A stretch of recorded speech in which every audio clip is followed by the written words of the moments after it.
Alright, welcome back guys. Today we're going to look at the RYUs and how they might fit into the RTA meta. We're going to be allowed to use them in the upcoming season. So let's see if we will use them. Just because we're allowed to use them doesn't necessarily mean we will. So we're going to take a look at all 5 and kind of break them down and see what we think. So this is Red Ryu. He's got a universal attack power lead. Not bad. Not one of the ones you want to use first, but better than nothing, and it's universal, so that's nice. Skill 1, decreased attack power. Not bad. Just, I mean, Hathor has it. Do you pick her for that? No. But it's not bad. Better than nothing. Better than Dragon first skill. Number 2, Branding. And then it combos into Hadouken. So that's kind of nice. With a 30% chance. It's on a little 2-turn cooldown, so that's really, really nice. It's infinite Branding up forever, which is good. I mean, you want Branding. That's solid. Skill 3, Passive. Chance of being glanced, 50%.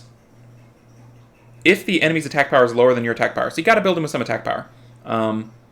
If it is a glancing hit, then you do Shuriken, which then can proc into a Hadouken, right? So that's kind of nice. The glancing gives him a little bit of survivability, which all attack power monsters need.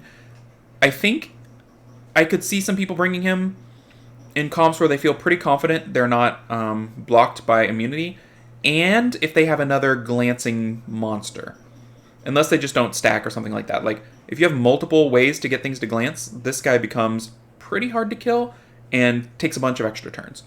I don't know that you would naturally bring him into something alone without a plan, and he would be, at most, a kind of fringe counterpick. But the base speed is pretty good. Base attack's pretty good. But you gotta build him, kind of aggressive. So, I don't know. Probably not, would be my thought. I mean, if you have him, you have Masha, you know, you're taking Masha. So, but he's not an M. Bison, so that's something. All right, blue guy. Here is the best part of this monster. Speed lead. I mean, people pick some really terrible monsters for their speed lead that don't work in their comp because you need them. Sometimes you need 4 because they pick 2 and you got to take 2 and hope for the best. And yeah, so having a speed lead is 100% what makes this monster good. Other than that, let's take a look at what else he's got going. We've already seen this. Decreased attack power. I'm not going to try to say that. It's a lot of letters. But it attacks 3 times. 30% chance to remove 1 beneficial effect and absorb the attack bar. So, pretty good against single will monsters. Because you got a pretty high chance of removing and pushing back, which is 100% of what you need in AoE strippers nowadays. Things that don't remove and push back are in a bad place right now. So that's really nice. Skill 3 I think also is pretty nice, but kind of situational. If someone attacks you, you take no damage, and you get a turn. That's pretty good. I mean, especially against things that are trying to AoE you. You know, they bring a full AoE kind of a cleave thing. They try to do anything.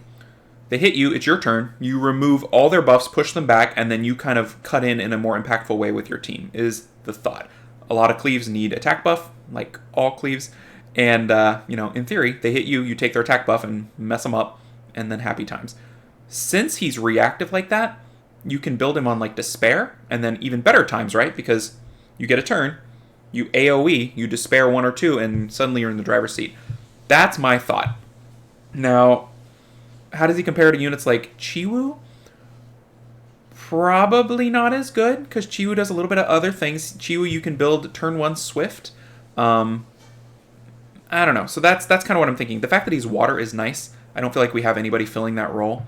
And especially with the cutting ability, that's super nice. So if I had him, I would absolutely build him and try to make him work. I might be way off on that, but I could see how he would work in the meta. I bet we'll see some of him. Especially since he's a speed lead, so you can bring Chiwu, and you've already got your speed leads and your strips all in one. And then you can make the other 3 slots all AoE evil stuff. Savannahs and Hathors and whatever. Okies, you know, whatever you want to do. So that's kind of my thought there. All right, Wind 1. We've got an accuracy lead. Hadouken. This is the one that pops into Hadouken, so the same thing. Talked about that already. Nice little burst.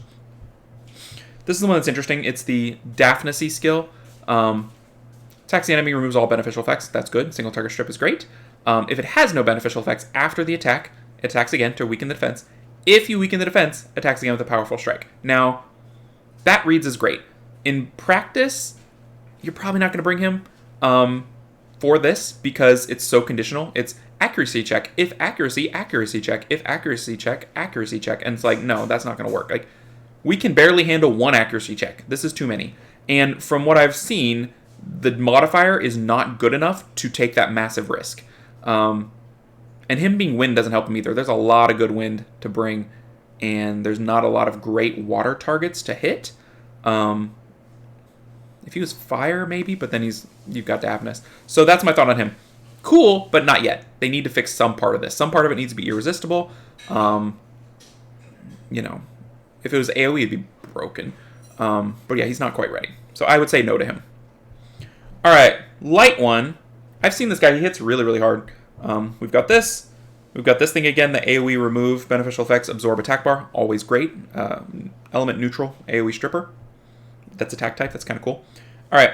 Collects energy to increase your attack power for 2 turns. Shoots the extreme Hadouken, so it's AoE, on all enemies, and ignores all damage reduction effects. Gains a turn if an enemy gets defeated. So, cool. It's AoE. If you have him, you're probably going to try to make him work, but he buffs his own attack power, which is nice. I don't know that you bring him in a lot of situations, but maybe you do. Maybe the power is strong enough. I like the strip. I like the extreme AoE damage. I'm not sure. I'm not convinced just based on reading this. I'd like to see him in practice, and maybe there's some broken combo that him bringing his own attack buff makes it really, really nice. But yeah, it seems possible, but I can't quite commit to it being meta yet. All right, let's look at this broken guy. Crit rate, Hadouken, Shuriken, so that into that. This thing might be the most broken skill in the game. It is crazy. If you are summoning Street Fighter units, you are summoning for this. This is what you want, this one skill on this one dark monster. How many people get it? Like, nobody. But the couple people that do, happy times. Okay, attacks 6 times. The first 3 hits decrease one enemy's attack bar by 30% each. So you eat one person's bar for the turn. The 4th one stuns that enemy. Okay, great. You eat it. You stun. We've kind of seen this in the Bison. Afterward, attacks all enemies twice, increasing the duration of harmful effects granted on them by 1 turn each. So, the guy you hit first is already stunned. Then you increase the duration by 2 if it all lands. So he's got a 3-turn stun, which 3-turn control is not something that exists in this game, other than like Hathor eating your bar and then putting you to sleep for 2 turns, whereas this guy has already eaten your bar and he stunned you for 3 times. It's not even a sleep, it's a stun. So if everything works as planned, you just lost 4 turns from one monster. On top of that, let's say everybody else had some sort of harmful effect on them. Defense break, stun already. I mean, Oki into this guy is crazy. You do double removal, you do Oki, you do this guy. Suddenly, the entire team is 3 turns stunned. Your target is more turns stunned, and it's just gross. You're going to see this guy everywhere, and he's going to be kind of a force ban, I think, like Leona, especially when people build comps correctly for him. It's gonna be bad. Like, imagine the people that have Nephthys and this guy. Just forever, you're in trouble forever. I mean, if he gets off, I think it's a loss, which is really, really good. That's how brokenness happens. So if you got him, congratulations, you won the Summoner's War lottery for this set of units. And if we don't see a nerf, I'd be surprised because it's just a lot. But then you nerf him too much and suddenly he's useless. So he might just be a new force ban introduced into the game. So if you fight someone that has like 3 LD force bans, good luck. It's out there. It happens. So yeah, that's my thoughts on him. And the rest of the Ryus. Couple of options, I think, for us normal folk. The water one is probably our best bet. The wind one gets a little bit of buff and suddenly it's in good shape. And then of course the LDs are good. One of them is fantastic. One of them seems good. So that is the wrap up on the Ryus. If you guys feel differently or have any comments or things to add, let me know. And I will see you in the next video. Take care, everybody.